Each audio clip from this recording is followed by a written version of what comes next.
Welcome to the 4 Habits podcast, where we help you build relationships that thrive at home, at work, and in life. We're Dr. Andrea and John Taylor-Cummings, and every week we bring you actionable insights to create meaningful connections and lasting success. So let's dive in. So today we're going to have that all-important conversation about how do we as busy professionals navigate this tension between career ambition and personal wellness. And to guide us through with some great insights, we're delighted to welcome Esther Avant all the way from sunny California. Welcome, Esther. Thank you so much for having me. I'm excited for this conversation. Yeah, so such an important topic right now. But as our guests know, before we dive in, we have to give you your proper introduction. So John's going to share a bit of your background with the audience. The privilege I always have. Love doing this bit. All right, here we go. So Esther Avant is a health industry veteran with over 20 years of experience, known for her practical and compassionate approach to wellness. As a keynote speaker, best-selling author, and host of the To Your Health podcast, she's helped thousands of busy professionals transform their lives by building sustainable, healthy habits. Esther is on a mission to break through the noise of toxic diet culture and help people focus on what actually works, prioritizing what matters, leveraging community support, and taking ownership of their health journeys with grace and realism. Through her Made by Me coaching, she empowers clients to shift their mindset and reclaim their energy so they can show up fully in all areas of life. At the heart of her work is the belief that our relationships with ourselves sets the tone for every other relationship we have. We are looking forward to this conversation. Absolutely. And already, I love the holistic approach. You're talking about diet, but you're talking about the bigger picture of what really matters and of community. So help us unpack that. What is it that we need to be paying attention to in order to navigate this tension between being really ambitious, being really busy, but making space for personal wellness in this holistic sense? Yeah, it's a great question. And you hear so much about work-life balance. Yeah. But I think what life ends up being is work-family balance. And those are kind of the two big pillars that monopolize the majority of our time and energy and money. And the thing that's kind of a very distant third is our health. Yeah. So I think first just sort of recognizing that this is as important a pillar as the other two. And if anything, even more so, because if you don't have your health, everything else is going to suffer. You're not going to be thriving at work. You're not going to be there for your family. So rather than feeling like, oh, that's a nice to have, maybe when things calm down, I'll be able to shift some energy there, to really starting to realize I can't afford not to, no matter what other demands I have on myself. Yeah. So I think that's the first part. The second is to recognize that a big part of why it's so hard to start doing the healthy things is because we are telling ourselves that it needs to be this grandiose effort. And unless we have overhauled every aspect of our lives, it's not worth doing. And that's just not true. Generally speaking, that overwhelm and that belief that we need to change everything all at once is what keeps us from taking any sort of action. I think learning to scale back and giving yourself permission to do less, but focus on what really matters and is going to give you the most bang for your buck is really pivotal in taking those first steps. And I love the way that you, I'm sure you were intentional in using the words with grace and with realism. Tell us a bit about that, especially when it comes on to, diet culture and all the shoulds that we have around the things we should do to stay well and be healthy. Yeah, I think self-compassion is one of the most important attributes that we can develop and cultivate in ourselves. What I've seen, and I've worked with busy professionals for almost 20 years, is that high performers especially have a tendency to be their own toughest critics and to hold themselves to really impossibly high standards that then are really hard to live up to. And instead of falling short and sort of taking it in stride and saying, it's okay, what can I learn, and kind of growing from it, we beat ourselves up. We blame some sort of personal shortcoming. I just don't have the discipline. I'm not motivated enough. I don't have the willpower. And we are really hard on ourselves in a way that we wouldn't be on any other person in our lives. So true. And when that's the reaction, it's really hard to gear ourselves up to make another attempt because you've already convinced yourself, I'm gonna fail again, so why bother? So I think that self-compassion is really, really crucial, that you recognize I'm an imperfect human. I'm always going to be. And I don't need to be perfect in order to be healthier or be more successful or do better. I do need to anticipate that I'm going to fall short at times. And I need to forgive that. But I also want to look at it as an opportunity for learning and growth of what exactly happened here that I can take on board and use to change how things happen in the future. Often we just continue to beat our heads against the same walls because we're not pulling ourselves up and coming to and saying, look, there's another way around. So the compassion is the start, and then there's got to be some personal responsibility for, okay, I'm the one that needs to make these changes. What is that going to look like? And with that, comes the realism of, you are a unique individual with a lot going on in your life. What might look good on paper or be optimal in a lab setting is not necessarily realistic for you. Yeah. So kind of balancing those two things and your expectations of what do I have to give and how can I do a little bit better than I have in the past without setting the bar so high that it's, a deterrent. Yeah. Many of us think we are superhuman and we can do everything. We can just keep going. We're machines. Some of us at least think like that. What generally triggers people to realize that we're not machines? Is it aging? Is it, what is it? What are some of the things you've come across that people realize, actually, you know what? I can't keep doing this, or I shouldn't be doing this. Yeah, it's really interesting. I think there are a lot of different opportunities for that realization. A long-term client from probably 15 years ago or so comes to mind. I was working at a commercial gym at the time, and she came into the gym directly from a doctor's appointment where her doctor had the very tough conversation with her saying, these are the results of your labs. Something needs to change, or you're going to find yourself, in a whole host of trouble. And for her, that was the catalyst to walk into the gym. I just happened to be in the right place at the right time, that she was like, I need a trainer. You are a trainer. Therefore, here we are. But, so that's often one, some sort of medical thing, a scare or getting blood work back and just realizing I'm trending in the wrong direction. I have another client who recently got a new job, and it's with she's coming from the startup world into a major global corporation where she's a senior VP. And for her, it was transitioning from this sort of more laid back work from home environment to a traveling all the time, presenting to hundreds of people, when she was packing for her first trip and realized, I don't like the way anything looks. I'm having to buy new stuff because I don't feel comfortable in these clothes, in my body. That for her was really a turning point. Another had a moment on an airplane where she needed to ask for a seatbelt extender for the first time. And she just hated how that felt. And for her, instead of turning into a negative spiral, she said, I never want to feel this way again.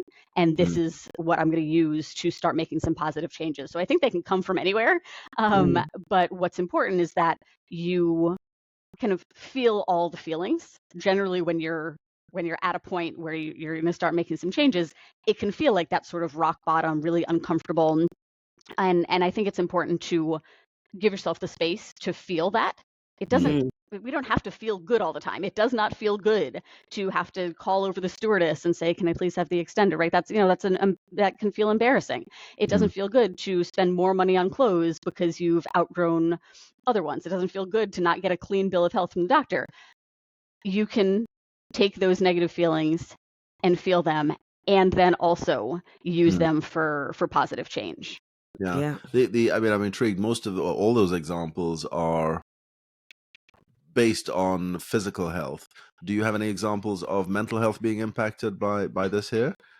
Ooh, that's a great one. Yeah, absolutely, because it's so intertwined. And you're absolutely right. There's so much more to our health than what size we are and how our bodies look and how they feel, but they are interconnected.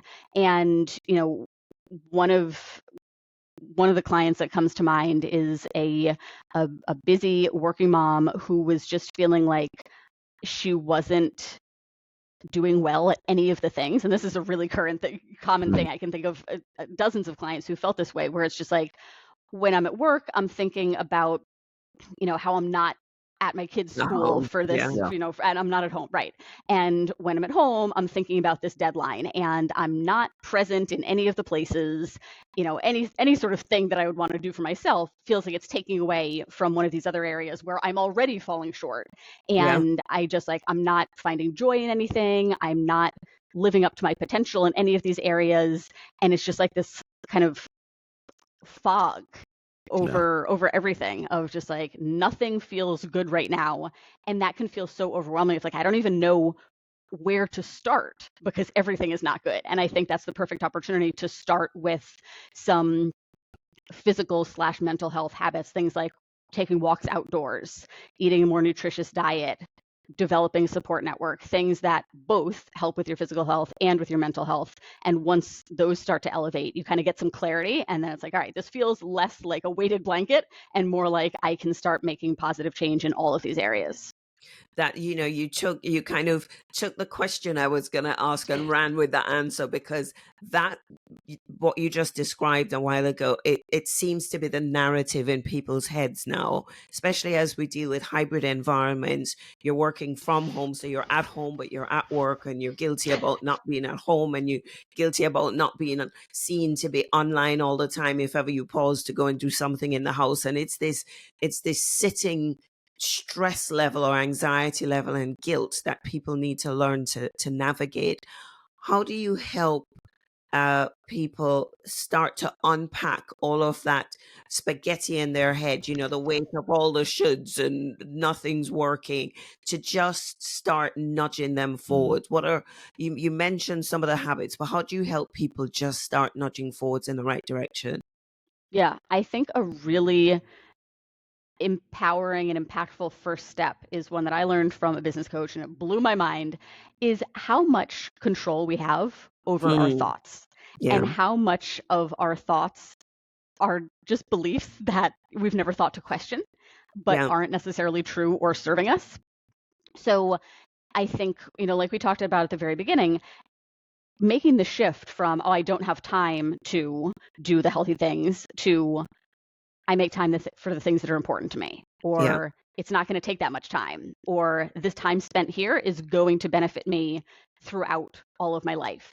Just starting to pay attention to the thoughts that are driving your life, because our thoughts then dictate our actions, which dictate our results. So if you kind of wind that back, that means if you're not happy with the result that you're getting, we can find an origin in your thoughts that is leading to this outcome. So I think that alone, even before you make any change to kind of your day to day, just developing that awareness of what are the thoughts in my head right now. And you mentioned the brain spaghetti, which I love that visual, because that's exactly what it's like. It's just a mess in there. And something that can be really helpful is just brain dumping those thoughts that are swirling around and getting some clarity on them. I was very resistant to journaling for a really long time, and it's still not something that I would say I gravitate toward. But at this point, I've seen the value in it, and it doesn't need to be this, kind of set the scene with candles and meditative music, and it could be more, I don't know, I guess what feels like purposeful. It could be, I'm going to set a timer for 5 minutes, and I'm just going to write down every thought that pops in my head and see what's in there. And it can be really revealing, because then you start to see what's kind of monopolizing your inner monologue, and then you can start to say, are these things true? Could I find evidence to the contrary? Is there somebody else out there who might see this differently? Are these thoughts serving me? Generally, thoughts that we have recurringly did serve us at one point. So it's recognizing that may have been true or helpful then, but with where I am now, does it remain to be so? And then, are these thoughts kind? Am I talking about myself? Am I thinking about myself in a way that makes me want to be my best? Or am I beating myself down in a way that I wouldn't allow anybody else to talk to me? So I think that's a really good first step, is just kind of starting to get some clarity on what's going on in your head. And then from there, starting really, really small. I know that I and my clients are not the only ones who've had, the experience of trying to do it all at once and 2 or 3 weeks later, falling apart. And we really need to recognize that it's very classic kind of tortoise and hare, that if I set the bar lower, if I treat it like a ladder where I'm trying to get from rung 1 to rung 2 rather than all the way to the top right away, I'm going to be more successful. So meeting yourself where you are and looking objectively at your habits. When is the last time I got fresh air? When is the last time I took a walk? Have I, done any sort of formal exercise in recent history? What does my diet actually look like? Am I getting fruits and vegetables in? Am I eating a lot of processed and packaged foods? Am I drinking a lot of alcohol? Getting taking an objective look at that, and then setting the bar really, really close to where you already are. In the beginning, you just want to get some wins under your belt. You want to just say, once I get going, it'll be easier to keep going and make more changes. But right now, I'm an object at rest and I need to get moving a little bit. So maybe that's, hey, tomorrow I'm going to eat 1 vegetable. That is a step in the right direction. These really small things that feel like not enough are what add up to be more than enough. Yeah, amazing. I just love the way you describe the simple things and also the thoughts that we're thinking and the impact that has on how we follow through in life. I heard I heard a phrase earlier on this week.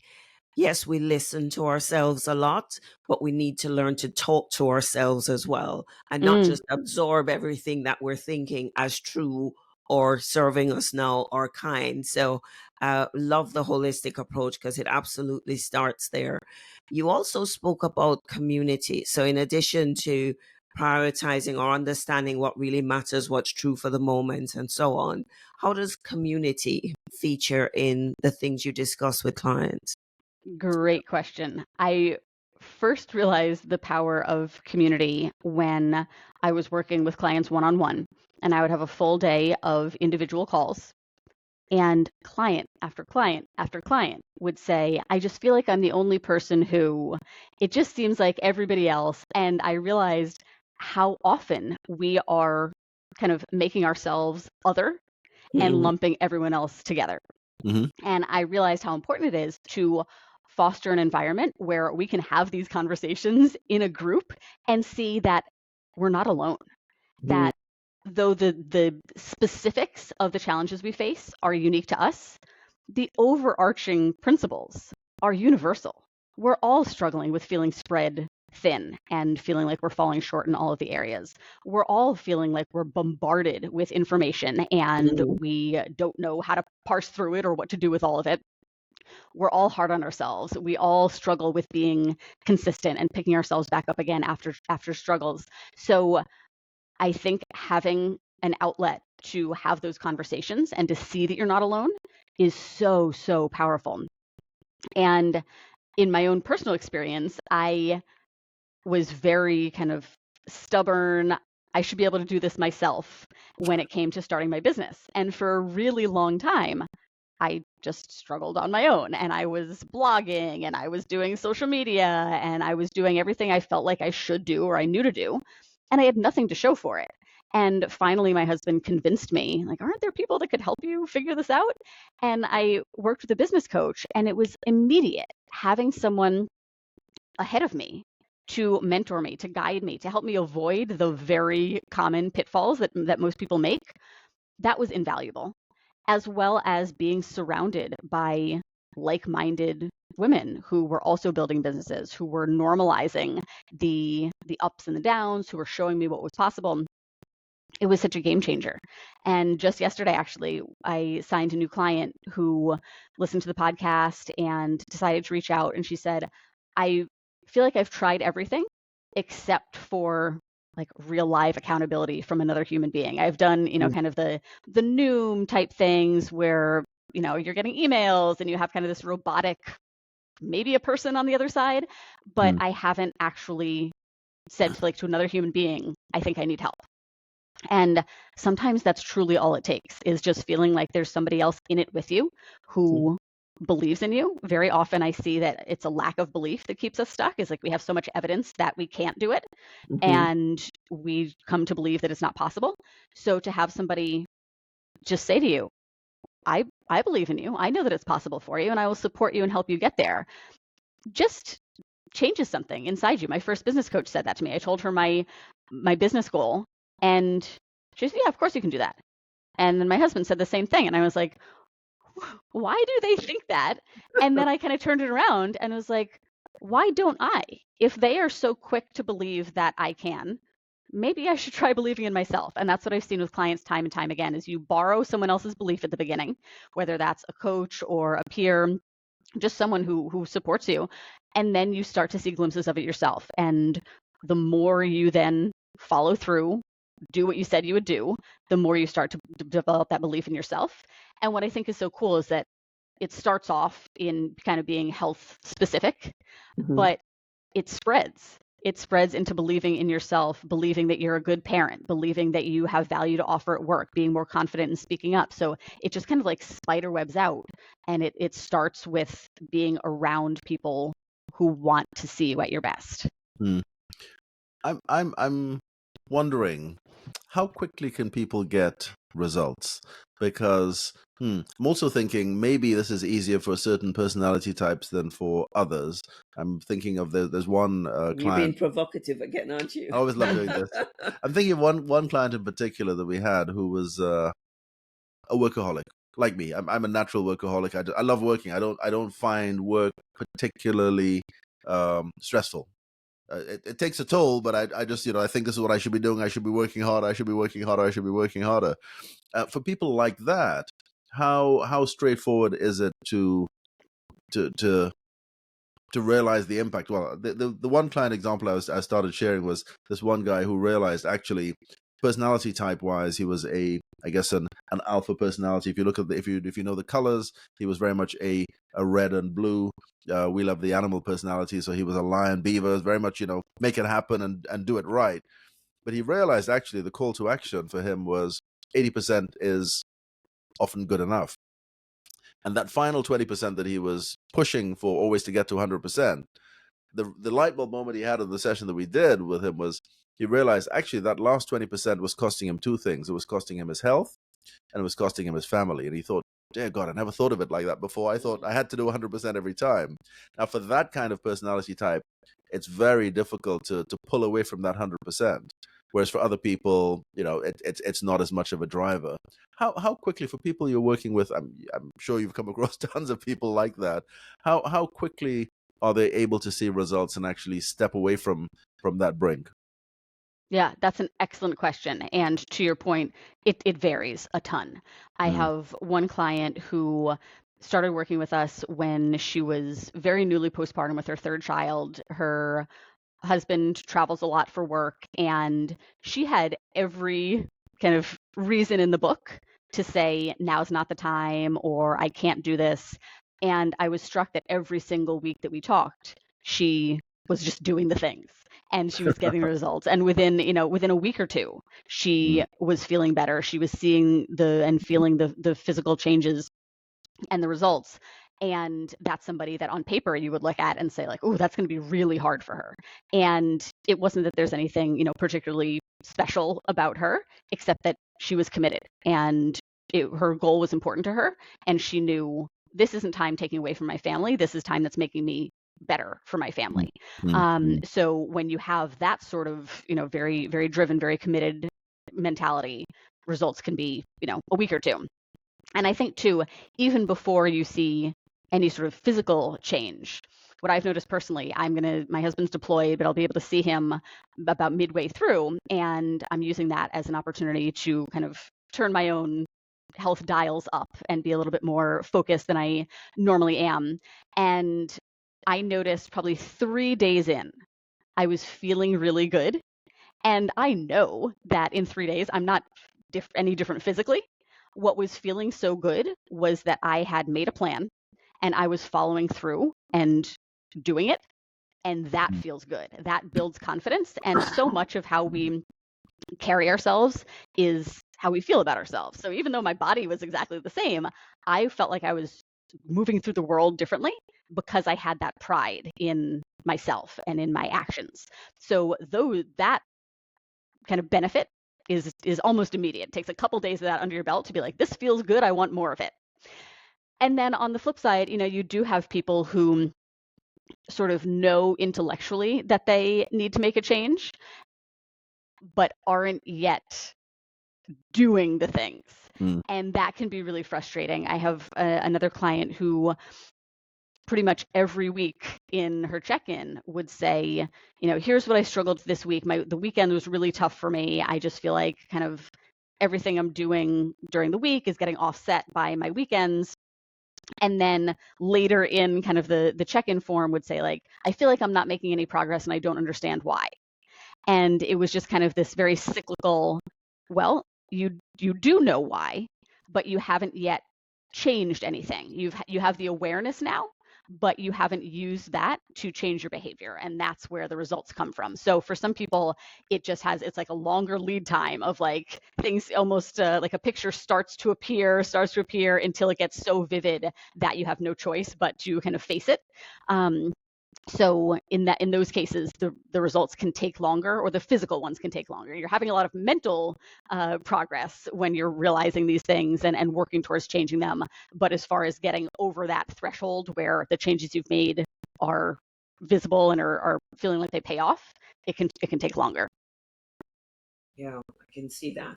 And part of that, I'm sure, is totally changing the narrative to who you are now.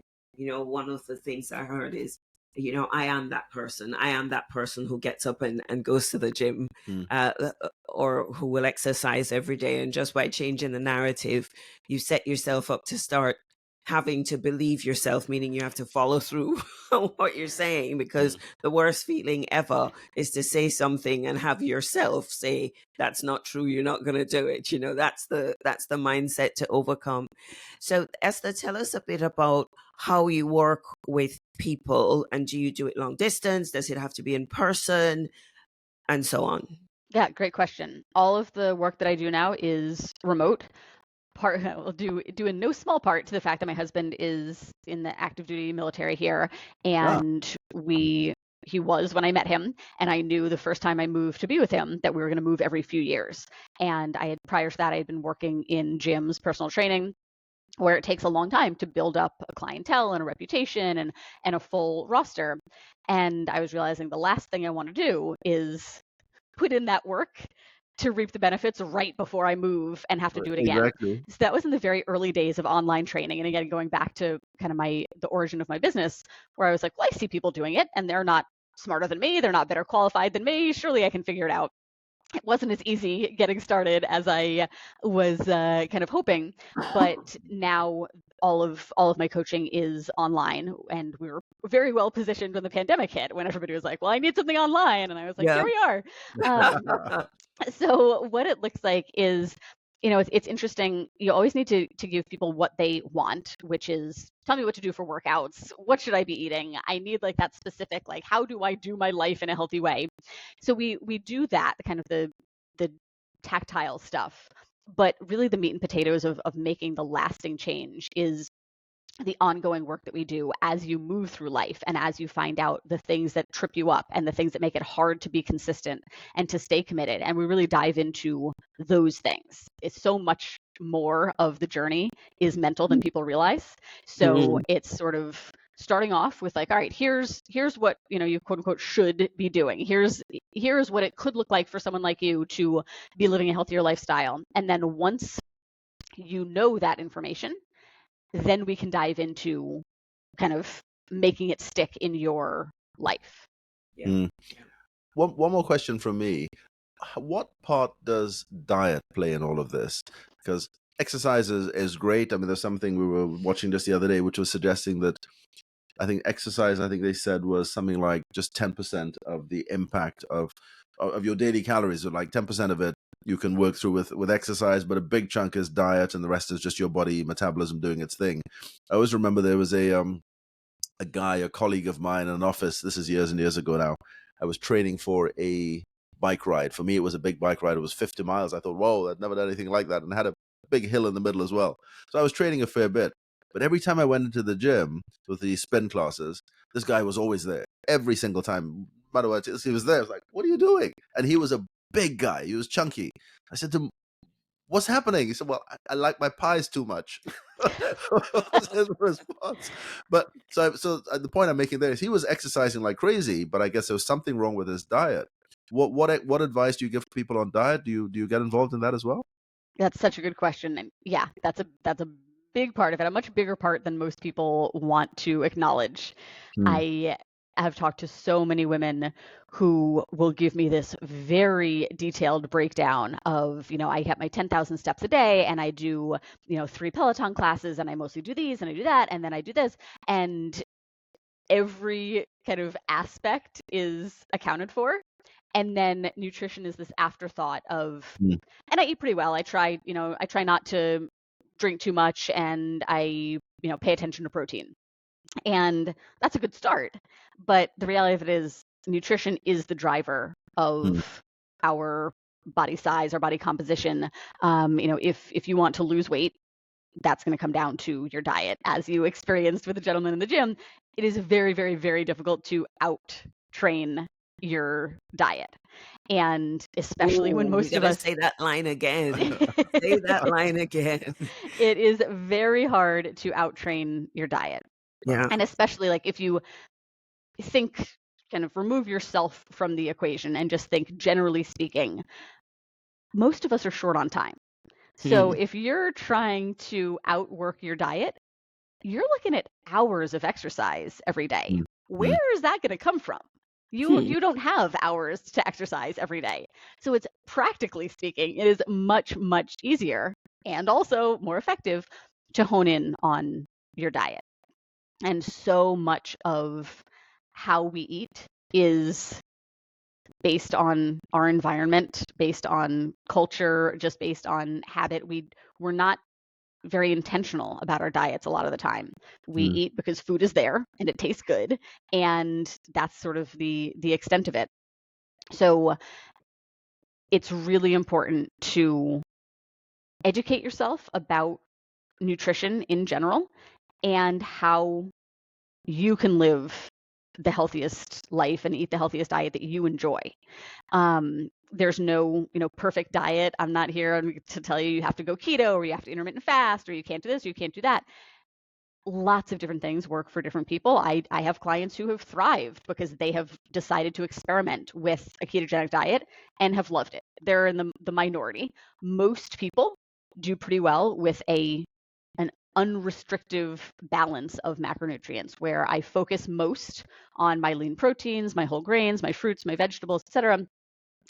But I allow any food that I actually enjoy so that I don't feel deprived and inclined to then overdo it, etc. But a really good place to start is with a food journal. Even 3 days of just writing down what you eat and drink can be really eye-opening, because it can help you see the mismatch between what you think you're eating and reality. You might realize that you're not eating nearly as many vegetables as you thought, or that, glass of wine you have a few nights a week is 2 glasses 5 nights a week, things like that. If you want to see physical changes, the biggest bang for your buck is your nutrition. On that point, though, red wine gets a special pass, doesn't it?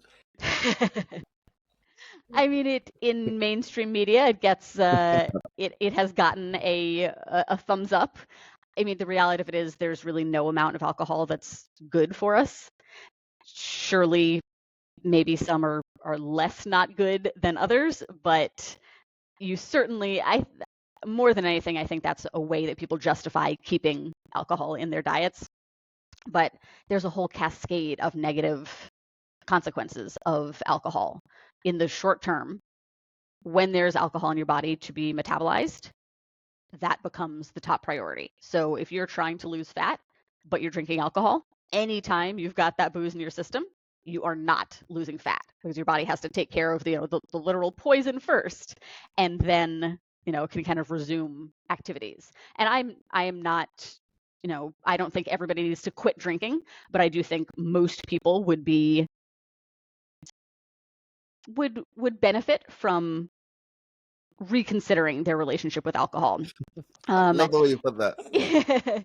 I had a client who I think started posing a question to herself that was really helpful. It was like, would alcohol in this situation really enhance my experience? And certainly there are times where the answer to that could be yes, but it helped her really cut down on like the mindless or the kind of social, like, I was just drinking it because it's there and because it's what I do.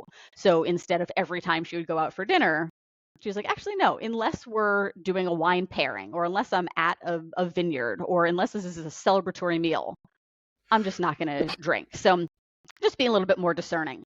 A lot of people are not sleeping enough from, all the things. They're young kids, their work stresses, wanting to have some time to unwind. So we're already not sleeping enough. And then you add alcohol to it and you're going to sleep even worse. You're then going to wake up feeling unrested, and you're more likely to then skip your workout or just kind of go through the motions and not get much out of it. When you don't sleep enough, your cravings are through the roof, your hunger hormones are off. So like, there's so many negative things that can be traced to alcohol. So if you want to make a really easy first step, just say, how much am I currently drinking, and can I start reducing that and figure out what the smallest quantity is? That will benefit you in so many different ways. Wow, picking up on so many interesting points here. Just quickly as you jump in there, we've touched on three big levers there. We've touched on exercise, we've touched on diet, we've touched on sleep. Are there any other biggies out there that we should be focusing on to improve our wellness? Yeah, I think one is stress management, which again does tie into all of these things. It's funny, whenever all of our clients do a weekly check-in, and one of the things we ask about is their stress management plans for the week, and the number of times that we get some sort of like, haha, I wish, response of, that seems like a luxury that I don't have time for. It's something that, everybody knows intellectually that being chronically stressed is not a good thing, but we all feel like it's beyond our control, that there's just, well, this is just how my life is. I can't do anything about it. And certainly some of our stressors are. But I think a really great place to start with stress management is to, again, going back to your thoughts, is to notice how you think about your day-to-day stressors. A lot of times, I know myself included, I'll be trying to get my son to baseball practice and we hit traffic, and instead of just chilling out and being like, all right, you know what, we have a few minutes to have a conversation in the car or listen to this song or play a podcast, I'm gripping the steering wheel and I'm ranting about the drivers and why can't that person go faster, and no, I'm not going to stop for that pedestrian, they weren't close enough to the crosswalk, and I've like made a really stressful situation out of nothing. So I think oftentimes we make our day-to-day lives full of stressors that don't have to be, and we can work on reframing those things as opportunities. Like, I don't need to get stressed every day about what we're going to have for dinner. We're going to have to eat dinner every day for the rest of our lives. So I can choose to not let that be a stressful thing. I can do that by outsourcing it. I can do that by planning ahead and not needing to, to figure it out on the fly. I can do that by delegating to family members. I can do that by just saying, you know what, it's cereal night and here's a plate of veggies to, to fill you up. So there are a lot of ways that we can just choose to not stress about the small things, so that then, when we have a stress response to something, it's valid. So I think that's a good place to start with stress management. And the other one we have touched on a little bit, but I think community and relationships is another really important piece of our health that is starting to be talked about more. You've got books like Together by Vivek Murthy, where, he's the one who I think first in the US anyway, kind of said that loneliness is an epidemic, that there's so many people that are feeling alone, and especially with how sort of connected we are through social media, but not in meaningful ways. I think there's a lot of people who are feeling isolated, and you can use your health as a way to develop connections and put yourself out there to join a walking group or to go to a cooking class or join a gym where there are classes and other like-minded people. The more you connect with others, the better off you are going to be, mentally and socially, but also, again, you are kind of the product of the people you spend the most time with. So if you're intentionally choosing who those people are, it makes it that much easier for you to be healthy as well. Yeah. I want to go back a couple of conversations or statements to diet again, because I know one of the challenges, especially for busy professional women, is you tell yourself you don't have enough time to plan the meal, and then you grab what's easy, which always seems to have white flour in it, bread, pasta, Sugar. sugar, cookies. What's like one habit, one thing in a busy life that you can do to make better choices about quick ways to feed yourself, feed your family, in a way that you can sustain a healthier eating habit in a busy life? Such a good question. I've got a couple that come to mind. The first is the only way to make sure that you eat the nutritious things is to make sure that you're around them. So even if you aren't sitting down and doing meal planning, what you grocery shop for or what you get delivered is going to be what you eat. So at least buy the things that will make it more likely that you eat a more nutritious diet. And do not shy away from the shortcuts.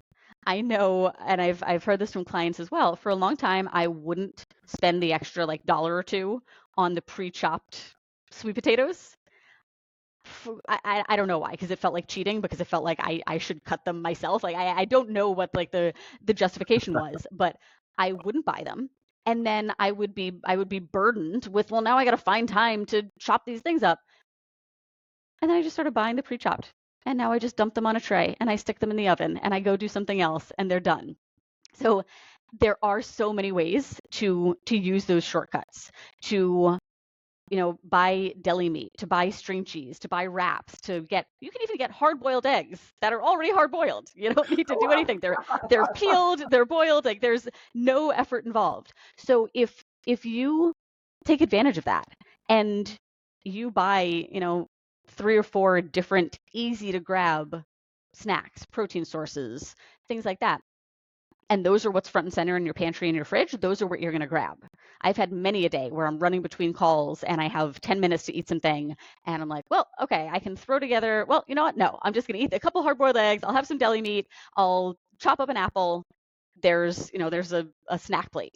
And it just starts with having those things available. So that's a big one. I'd say the other is a habit that we encourage all of our clients to develop is doing weekly life admin.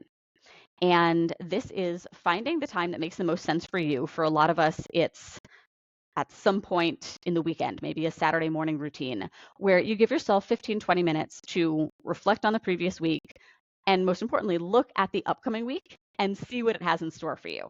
Because so often we're letting our busyness catch us off guard, even though we knew all of those things were going to happen, right? If I look at my schedule, I know we've got baseball playoffs tonight. We're going to another baseball game tomorrow. I have a dentist appointment after school. I know all of those things, but if I don't look at my calendar, I'm kind of flying by the seat of my pants. Then next thing you know, I'm like, oh, shoot, we got to get to baseball. What are we going to do for dinner? Now I'm stressing again. So if you give yourself even that 15 minutes to just say, Monday, it makes the most sense for me to throw something in the crock pot and that'll just be ready for us to eat when we get home. Tuesday, we're going to have to grab some takeout on Tuesday, or we're going to go through the drive-through, but I know where we'll go. I know what I'll order. This isn't going to be a spontaneous, oh, I messed up my diet type thing. Wednesday, I don't have a whole lot going on. That's a day I actually want to make something, because that would be a good way for me to unwind and, get some quiet time in my head or things like that. So that one habit, that 15 minutes, even if you feel like you don't have time, starting to do that will save you hours of hassle throughout the week. Indeed, indeed. So many nuggets in there. So many nuggets. Esther, thank you so much. I'm conscious of time. We're almost out of time. But tell us quickly about the book. I want to hear a little bit about the book. To Your Health. Yeah, thank you so much for asking. It's really a guidebook. It is everything that I have learned in the past 20 years of coaching of, like I said, a lot of this stuff is universal. We think it's something's wrong with us. I'm just not disciplined. I'm not motivated, and it's not. So the first part of the book is unpacking, like, how did we end up here? What are all the forces that make this hard for us to do, this lifestyle change? It's written with weight loss in mind, but I'm very, very clear from the jump that this formula applies to any form of health goal. So first, understanding sort of how did we get here, understanding what I call the 3 C's of success that, I can foster through my actions and through my thoughts to help me be more successful. And then we get into the nitty gritty of what we've been talking about today, the exercise and nutrition, big rock habits that generate the majority of your results, how to create your support system, and how to actually implement all of this stuff in your life. So there's a lot of journaling prompts. There's a lot of actionable things of, okay, here's what you just read, and now here's how you can apply it to your life. So it's intended to sort of be a guide to go through this journey with you. And I actually just got an email from a reader today. She's saying, I'm only 30% of the way through, but I've really been going through and doing all of the activities. And I've learned so much about myself. I've learned that I never thought about my relationship with myself. I always thought it was selfish to take time for myself. And now I'm looking for small ways that I can make myself a priority. So that's really the idea, is that it helps you live your healthiest, happiest, most confident life. Wow. Great. As John said, so many nuggets in there to just help rescue us from the bad habits we've created that really aren't serving us and get into more sustainable, healthy habits that will serve us for a long time. Esther, how can people find out about you, get in touch with you? What's the best way to connect? My website, estheravant.com, has links to all of the things, my book, my speaking, my coaching. You can find the book wherever you buy books. It's on Amazon, so you can buy it internationally. It's called To Your Health, and my podcast is also called To Your Health. Amazing.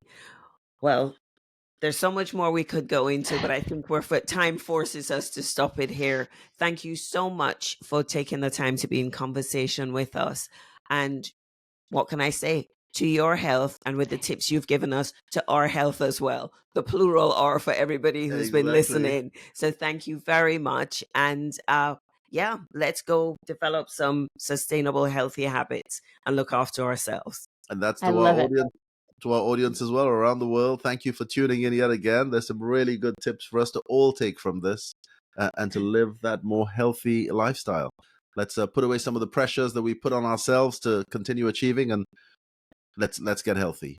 Thanks, Esther. Thanks for being with us, and maybe see you again. Yep, it's Bye-bye. a wrap. Thank you for having me. Thanks for tuning in to the 4 Habits podcast. Now, if today's episode resonated with you, share it with someone who needs to hear it. And don't forget, take our free relationship skills quiz at the4habits.com/skills quiz to start improving your relationships today. Hit subscribe, and we'll see you next time.